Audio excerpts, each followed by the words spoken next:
ఐదేళ్ల పాటు నిరంతర పోరాటం చేశారు జగన్మోహన్ రెడ్డి గారు. 2 ఏళ్లు కరోనాతో ప్రజలు ఇబ్బందులు పడుతున్నా ఎటువంటి అసౌకర్యానికి గురి కాకుండా నిర్ణయాలు తీసుకున్నారు. దానికి సంబంధించి చర్యలు తీసుకోవడంలో కూడా సక్సెస్ అయ్యారు. కానీ ఒక్కసారిగా కుదేలైపోయారు. కూటమి దెబ్బ ఒక పక్క. అప్పుడు ఎంతో సపోర్ట్ చేసిన ఐపాక్ టీం ప్రశాంత్ కిషోర్ కూడా పదే పదే మొత్తుకున్నారు.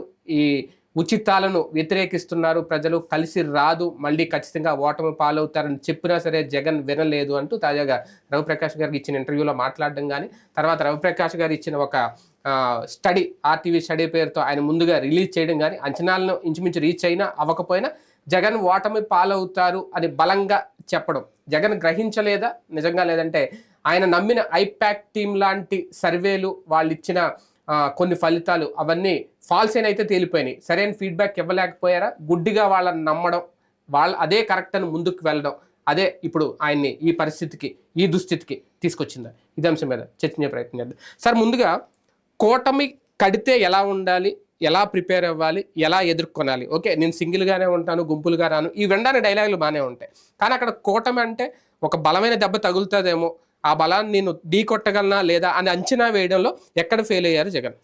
అంటే బేసిక్గా తను యాటిట్యూడ్ ఫ్రమ్ ద బిగినింగ్ ఒంటరే.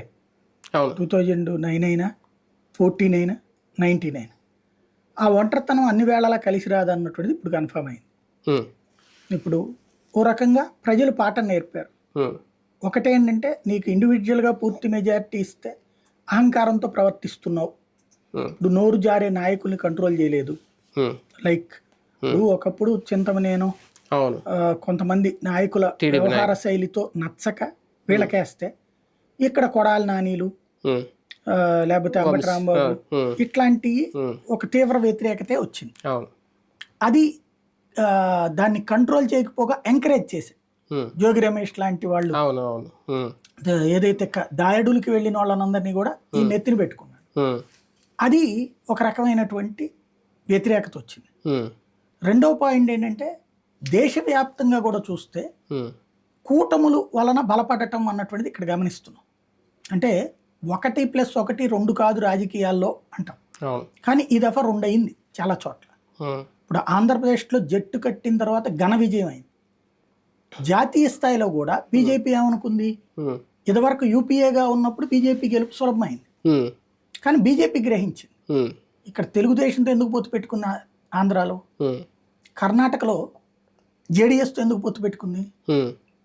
పొత్తు కోసం ముందు ప్రయత్నాలు చేసింది బీజేపీ దక్షిణాది రాష్ట్రాలు, ఈవెన్ బీజేడీతో కానీ. అది ఎందుకు చేసింది అంటే, ప్రధానమైనటువంటిది దక్షిణాదిలో దెబ్బతింటాం జట్టు కడితే. ఇప్పుడు ఉత్తరప్రదేశ్లో జట్టు కారణంగా దెబ్బతిన్నారు, బెంగాల్లో జట్టు కారణంగా దెబ్బతిన్నారు, కేరళలో అయితే జట్టు కాలేదు కాబట్టి కొంత పర్లేదు అనిపించింది. అక్కడ ఓవరాల్గా ఉత్తరాది రాష్ట్రాల్లో ఐఎన్డిఏ కూటమిగా ఉండటం వల్ల దెబ్బతింది బీజేపీ, ఎన్డీఏ. ఇక్కడ జట్టు కట్టి సక్సెస్ అయింది, కర్ణాటకలోనైనా ఇక్కడైనా. తమిళనాడులో జట్టు కట్టకపోవడం వల్ల దెబ్బతింది. అక్కడ అవకాశం దొరికినల్లా చోటల్లో జట్టు కట్టింది, అది ఉపయోగపడింది. ఇక్కడ జట్టు అక్కర్లేదు నాకు, ఒకటి పవన్ కళ్యాణ్తో అంటే ఈయన జట్టు కట్టలేదు, బీజేపీతో అవకాశం ఉంది, లేదా కమ్యూనిస్టులు కాంగ్రెస్తో జట్టు కట్టి ఉండొచ్చు. అంటే 19లో జట్టు కట్టుకున్నా గెలిచారు కాబట్టి ఒక ధీమా అవసరం లేదనుకున్నారు. దాంతో పాటుగా వాళ్ళకి ఏముందిలే, ఇప్పుడు ఈయన లెక్క ఎట్లా ఉంటుంది అంటే, కమ్యూనిస్టులతో పొత్తున్నది అనుకోండి, వాళ్ళకి 1% 2% ఉంటుంది, వాళ్ళొకటి 2%, కాంగ్రెస్కు 2% 4%, నాది 50తో పోల్చుకుంటే వీళ్ళది ఎంత అన్నటువంటిది. చంద్రబాబు నాయుడు 2% క్రిందసారి 0.8% కదా వచ్చింది, బీజేపీ నన్ను వదిలిపెట్టల, జాతీయ స్థాయి అవసరం ఉంటుందని చూసుకున్నాడు. అట్లా క్రిందసారి 6% కదా వచ్చిందని చెప్పి పవన్ కళ్యాణ్ దూరం పెట్టుకున్నాడు. అంటే జట్టు కట్టినటువంటి సందర్భంలో అవతలోళ్ళ వలన మనకి లబ్ధి ఉంటుంది.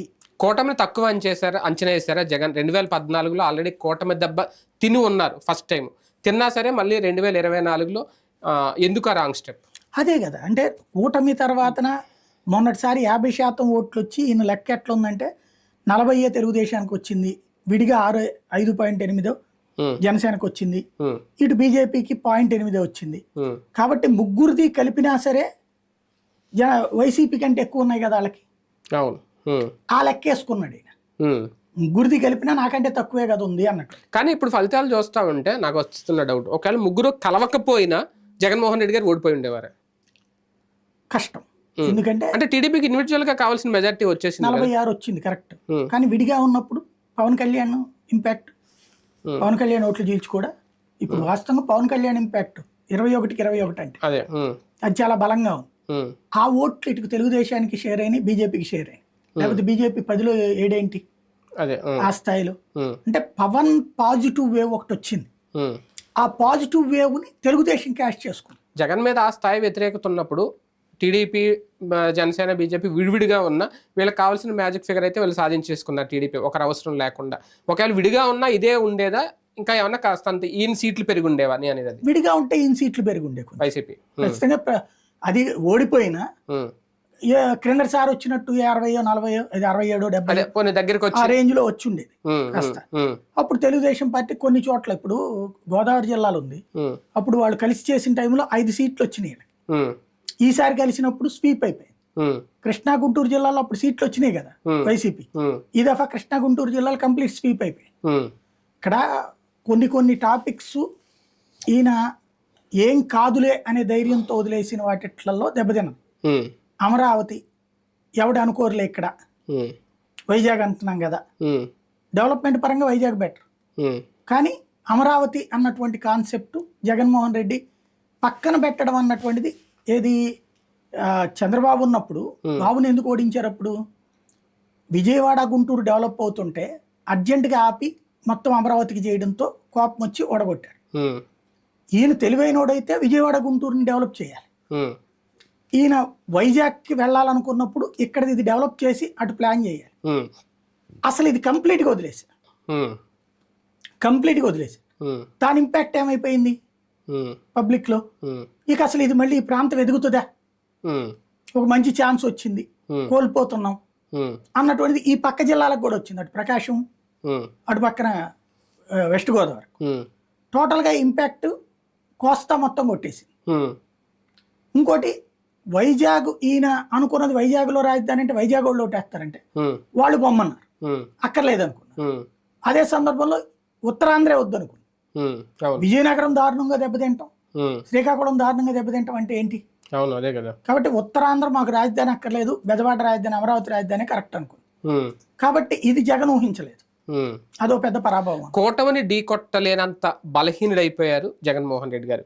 పవన్ కారణం, లేదంటే పవన్ వెంట వచ్చిన కాపు సామాజిక వర్గం ఎంతవరకు కారణం? అదే పెద్ద కారణం అవుతుంది. ఎందుకంటే మనకి ఆంధ్రప్రదేశ్లో చూస్తే కమ్మ 6 నుంచి 7% ఉంటారు, రెడ్లు 6 నుంచి 7% ఉంటారు, కాపులు 14% ఉంటారు. వాస్తవంగా వీళ్ళు పోలరైజ్ అవ్వరు అనుకున్నాడు ఆయన. అంటే కాపుల్లో ఈయన శెట్టి బలిజలకి ఇవ్వడం, దాదాపుగా 5 దాకా ఇవ్వడం, తర్వాత రాజ్యసభ సీట్లు ఇవ్వటం, ఇట్లాంటి అన్నిటితో వచ్చేస్తున్నాయి అనుకున్నాడు. అంటే బీసీ డివిజన్ ఉంటుంది, కాపుల డివిజన్ తనకు ఉపయోగపడుతుంది అనుకున్నాడు. అందులో కాపులకి భారీ సీట్లు ఇచ్చుకొచ్చాడు. కాపులకి మంత్రి పదవులు కూడా బలమైన ఇచ్చాడు కదా.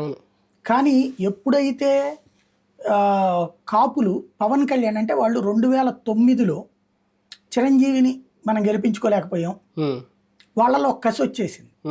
ఇంకోటి పవన్ కళ్యాణ్ని తొక్కేస్తున్నాడు చంద్రబాబు, ఇదే ఈయన జగన్మోహన్ రెడ్డి అన్నటువంటి కసి వచ్చేసి, దాంతో కాపులు ఈ దఫా మనోడు సీఎం కావాలి ఫ్యూచర్లో అంటే ఇప్పుడు గనక బలోపేతం చేసుకోకపోతే, ఇప్పుడు కూటమిని గెలిపించుకోకపోతే 14% వాళ్ళు, మామూలుగా వాళ్ళు 21% అంటారు, 14% ఖచ్చితంగా ఉంది. టోటల్గా మిగతా వాళ్ళకి కూడా కలిపితే ఇప్పుడు ఉత్తరాంధ్ర ఇవన్నీ కూడా కలిపితే 21% వచ్చినట్టే కదా. కాపు సామాజిక వర్గం ఓట్లు చేజారివ్వకుండా కొన్ని బలమైన అస్త్రాలే ప్రయోగించారు. ముద్రగడ పద్మనాభం చేర్చుకోవడం కానీ, ఆయన ఏకంగా ఓడిపోతే పేరు కూడా మార్చుకుంటున్నారు. మరి ఇప్పుడు ఏం జరుగుద్దో చూడాలి. ఎందుకు అస్త్రం ఫలించలేదు అంటే only because of Pavan Kalyan అయినా, అంటే ఆయన సీఎం అవుతాడా లేదనే గ్యారంటీ లేకపోయినా సరే ఓట్ బ్యాంక్ అటు ఎందుకు వెళ్ళింది? ఖచ్చితంగా ఆయనకి సీఎం కాపు సామాజిక వర్గం ముందు. ఇప్పుడు పవన్ కళ్యాణ్ ఈ ట్రిప్ కనుక మనం బలోపేతం చేసుకోకపోతే రేపు పొద్దున సీఎం క్యాండిడేట్ ఎట్టుంటాడు? అంటే భవిష్యత్ అవకాశం కోసం, భవిష్యత్ అవసరాల కోసం అంతే. అంటే ముందు ఖచ్చితంగా ఇక్కడ కూటమిలో జట్టు కడితేనే కదా, సక్సెస్ అయితేనే కదా. ఇప్పుడు ఈ ట్రిప్ సక్సెస్ కాబట్టి క్రిందసారి ఫెయిల్యూర్ వల్ల అసలు కాపుల కాన్సెప్ట్ ఏంటి ఫ్యూచర్లో అనేది డౌట్కి వచ్చి, అట్లాంటిది ఈ ట్రిప్ ఏంటి తెలుగుదేశం కంటే కూడా జనసేన ఫుల్ ప్లెడ్జ్డ్ విజయం సాధించింది. పార్లమెంట్ స్థానాలు 2 కొట్టేసింది, ఎమ్మెల్యే స్థానాలు ఫుల్ కొట్టేసింది. 100% విన్నింగ్. 100% విన్నింగ్ అంటే కసి కాపుల్లో అంత ఉంది. అదే అంటున్నాను. ఇప్పుడు కాపులకి ఆ విధమైనటువంటిది ఇది ఇవ్వడం వలన ఇప్పుడు రేపు పొద్దున బార్గెనింగ్ చేసుకుని సీఎం సీట్ తీసుకోవచ్చు. తెలుగుదేశంతో బార్గెనింగ్ అంటే ఒక 1 year అలాగా 2 years అట్లాగా 2.5 years అడుగుతారంటారా? లేదా వాళ్ళే ఇవ్వచ్చునేమో చంద్రబాబే. ఎందుకంటే ఈ జట్టు 10 ఏళ్ల పాటు ఉంటే ఇక ఆ తర్వాత ఛాన్స్ ఉండదు జగన్కి. అవును, విడిపోతే గెలుస్తారు. క్రిందసారి సెంటర్లో యూపీఏ వేరు, తృతీయ పక్షాలు వేరు కాబట్టి బీజేపీ గెలవగలిగింది. ఫుల్ ప్రెసిడెంట్ 2/3 గెలిచింది. అలాగే ఇక్కడ కూడా తెలుగుదేశం వేరు, జనసేన వేరు, బీజేపీ వేరు, ఎవరిదో వాళ్ళు పోటీ చేశారు కాబట్టి భారీ మెజార్టీతో గెలిచాడు. ఇప్పుడు అక్కడ జట్టు కట్టేసి కంటిన్యూగా ఉన్నారనుకోండి, 2014 జట్టు 2019 దాకా కంటిన్యూ అయ్యి ఉంటే జగన్ అప్పటికే అవకాశం ఉండేది కాదు. ఇప్పుడు ఈ జట్టుని వదలడు చంద్రబాబు కూడా. అప్పుడు ఖచ్చితంగా ముఖ్యమంత్రి షేరింగ్ అనేటువంటి కాన్సెప్ట్. అంటే ఇంకా ఎన్డీఏలో పర్మనెంట్ మెంబర్షిప్ అంతే, లైఫ్ లాంగ్ ఇంకా ఎన్ని రోజులు ఉంటే అందులో రాజకీయాల్లో ఫ్యూచర్ లో వచ్చే అవకాశాలను బట్టి అది ఉంటుంది. అంతేలే, రాజకీయాలు అటు ఇటు మారుతారు. మరొక కీలక అంశం ఏంటంటే మంత్రులు మొత్తం దాదాపుగా అందరూ వాటం పాలవ్వడం. అందులోకి 2 సార్లు మా క్యాబినెట్ విస్తరణ చేశారు, 2 సార్లు ఛాన్స్ ఇచ్చారు. రోజాకి కానీ గుడివాడ ఇలా నానికి కానీ అందరికీ. ఎవరు అసలు గెలవకపోవడం ఏంటి రీజన్ అసలు?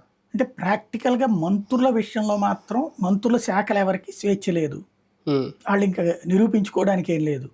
రెండవది ఈ సగం సగం అంటే ఈయన ఎంతసేపటికి కులం బీసీ బీసీ బీసీ అని నమ్ముకున్నాడు, అదే దెబ్బతీసింది. బీసీలు ఇప్పుడు మిగతా మంత్రులందరినీ మార్చాడు, బీసీలు మార్చలే, వాళ్ళు ఎవరు గెలవాల బేసిక్. అలాగే అదే వాళ్ళు గెలవలేదు, వీళ్ళ దాంట్లో మార్చారు. మార్చడం వల్ల గ్రిప్ లేదు అక్కడ. ఇప్పుడు ఏదో చేసే టైంలో ఫస్ట్ టర్మ్ వాళ్ళకేమో 2 ఏళ్ళు కరోనాతో పోయింది, ఇంకా వాళ్ళ ముద్ర ఏం వేసుకుంటారు. ఈ లోపు మళ్ళీ చివరి వాళ్ళకి 2 ఏళ్ళే వచ్చింది, ఇంకా వాళ్ళకి ఇంకా జనంలో ఏం చూపెట్టుకోవడానికి ఉంది. రెండోది ఏంటంటే ఈ ప్రాంతీయ పార్టీలోనే సహజంగా ఆ ప్రాబ్లం ఉంటుంది. ఏంటంటే మంత్రులకి వాళ్ళ స్వేచ్ఛ ఉండదు. ఇప్పుడు ఇదివరకటి రోజుల్లో సబితా ఇంద్రారెడ్డి, దేవేంద్ర గౌడ్కో, జానారెడ్డికో ఉన్నటువంటి ఛాన్సెస్ మంత్రులకి ఎవరికి ఉంది? తెలుగుదేశంలో లేదు, ఇప్పుడు వీళ్ళకి లేదు. ఒకసారి మీరు చూడండి, తెలుగుదేశం మంత్రులు అందరూ పోలా మాక్సిమం. ఇక్కడ అంతే. అంటే ఇక్కడ మంత్రి ఇది అని చూడట్లేదు, నాయకుడి మీద ద్వేషం టోటల్ గా తిప్పికొట్టేశారు. రకంగా తమిళనాడు పాలిటిక్స్ లాగా మారింది. క్రిందటిసారి కంప్లీట్ స్వీప్ వైసీపీ, ఇదొక కంప్లీట్ స్వీప్ టీడీపీ, అంతే. అంటే లాస్ట్ టైం ఫ్యాన్ గాలి హవా అనుకున్నాం, ఇప్పుడు సైకిల్ హవా ఒక్కటేనా? ఆ సైకిల్ హవా రావడానికి సైకిల్ గ్లాసు కమలం కలిస్తే ఇప్పుడు మోడీ ఎఫెక్ట్ ఎంతవరకు పనిచేసింది, కూటమికి ఎంతవరకు కలిసి వచ్చింది, అది జగన్మోహన్ రెడ్డి గారికి ఎంతవరకు దెబ్బ అయింది? ఫస్ట్ ఒకటేంటంటే మోడీ ఆశీస్సులు జగన్కు ఉన్నాయి అన్నటువంటి ఫీలింగ్ పోవడం ఫస్ట్ మైనస్. అతను ఎప్పుడైతే జట్టు కట్టారో అప్పుడే పోయింది. క్రిందటిసారి అతనికి అది ఉపయోగపడింది. చంద్రబాబు నాయుడు క్రిందటిసారి మోడీకి జగన్కి దోస్తీ, మా అలాంటి మోడీని దించేస్తాననేవారు. ఎప్పుడైతే మోడీకి ఇక్కడ క్లియర్ అన్నారో అది ఇక్కడ ఉపయోగపడింది.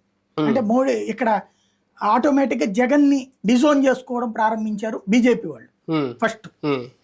రెండోది క్రిందటిసారి ఏదైతే చంద్రబాబు మీద కోపంతో జనసేన వాళ్ళు కూడా తమ పవన్ కళ్యాణ్ గెలవడు కదా అని చెప్పి జగన్కి వేశారు. అట్లాగే బీజేపీ వాళ్ళు వేశారు జగన్. వాళ్ళు ఈ దఫా ఈ జట్టుని బలంగా యాక్సెప్ట్ చేశారు, వదిలేశారు. అది జగన్కి మైనస్ అయింది. ఇంకొకటి ఏంటంటే పోల్ మేనేజ్మెంట్లో కీలకమైనటువంటిది అఫీషియల్ మేనేజ్మెంట్ బాగా కలిసి వచ్చింది. వీళ్ళతో కలవడం మూలంగా డీజీపీని మార్చడం, కొంతమంది అధికారులు మార్చడం, వీటికి తోడు ప్రభుత్వ ఉద్యోగుల్లో ఉన్న తీవ్ర వ్యతిరేకతని ఏమాత్రం లెక్క చేయకపోవడం, లైట్ తీసుకోవడం. ప్రభుత్వ ఉద్యోగులు కానీ పోలీసు సిబ్బంది మీద కానీ తీవ్రమైనటువంటి ఒత్తిడి, విరక్తి వచ్చేసింది వాళ్ళకి. ఆ విరక్తిని గ్రహించుకోకుండా వాళ్ళు పోతే ఏమైందిలే మనకి, మిగతా వాళ్ళు మనకు ఉంటారు కదా జనం, ఎంతసేపటికి 2,80,00,000 మందికి మనం ఇచ్చాం, వాళ్ళు మనకి ఎందుకు ఓటేయరు, 80 లక్షలు పోయినా 2 కోట్ల ఓట్లు వస్తాయి కదా, ఇదే ఫార్ములాతో ఉన్నారు. కానీ ఆ 2 కోట్ల మంది పథకాలు తీసుకునే వాళ్ళు అవతలకి పోతారని ఇతను భావించలే. అలా భావించుంటే ప్రభుత్వ ఉద్యోగుల్ని కాపాడుకునేవాడు. అయితే ఇప్పుడు కోల్పోయినటువంటి దాన్ని ఇక సమీప భవిష్యత్తులో కాదు నెక్స్ట్ ట్రిప్ కూడా సంపాదించుకోవడం కష్టం జగన్. ఎందుకంటే 2004, 2009లో చంద్రబాబు ఓడిపోవడానికి కారణం ఏంటంటే అంతకుముందు ప్రభుత్వ ఉద్యోగుల్ని ఆయన ఈ వేధిస్తున్నారు అన్నటువంటి కోపం. పిఆర్సీలు ఇవి కూడా కరెక్ట్గా ఉండదు. రాజశేఖర రెడ్డి వచ్చి ఇస్తున్నాడు అన్నాడు.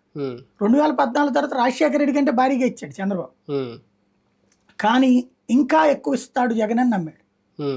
తీరా చూస్తే అది ఇవ్వకపోగా 27 రూపాయలు ఇచ్చి 100కి 27లో మళ్ళీ 23 చేసి ఇంటర్నల్ రిలీఫ్, ఆ 4 రూపాయలు వెనక్కి తీసుకోవడానికి ప్రయత్నించడం ఆంధ్రప్రదేశ్ చరిత్రలోనే ఎప్పుడు జరగలేదు. అట్లాగా మళ్ళీ రికవర్ చేయాలనుకున్నాడు. కోర్టు జోక్యం చేసుకుంది కాబట్టి ఆగింది, లేకపోతే వాళ్ళ దగ్గర నుంచి రికవర్ చేయాలనుకున్నాడు. రెండవది చంద్రబాబు మంచి పని చేసిన చివరిలో ఏంటంటే ఉద్యోగి రిటైర్ అయిపోయే రోజున ఆయన బెనిఫిట్స్ అన్ని చేతికిచ్చి పంపించాలి, గౌరవంగా సన్మానించి పంపించాలి అన్నటువంటిది ఒక ఫార్ములా పెట్టారు. అది చివరిలో చేశారు. అది అప్పటికి ఎక్కల ఉద్యోగులు. కానీ ఎప్పుడైతే చంద్రబాబు నాయుడు దిగిపోయిన తర్వాత జగన్ అట్లాంటిది ఇంకేదన్నా చేసి ఉండాలి. కానీ అసలు పెన్షన్స్ డబ్బులు ఎప్పుడు వస్తాయో తెలియదు, పెన్షనర్ల డబ్బులు ఎప్పుడు వస్తాయో తెలియదు, 1వ తారీఖు జీతం ఇవ్వకపోవడం, ఇవన్నీ కూడా దెబ్బతీసినాయి. ప్రస్తుతం మొత్తానికి కూటమిని ఢీకొట్టలేక చతికిల పడ్డారు జగన్మోహన్ రెడ్డి గారు. కర్ణుడి చావుకి 1,00,000 కారణాలు అన్నట్టుగా చాలా కారణాలే కనిపిస్తున్నాయి. మరి వాటన్నింటినీ మళ్ళీ పరిగణలో తీసుకుంటారా, పరిశీలించుకుంటారా, ఎటువంటి మార్పులు తీసుకొస్తారు, ప్రతిపక్ష పాత్రలో ఆయన పాత్ర ఎలా ఉండబోతుంది చెప్పి నుంచి చూద్దాం.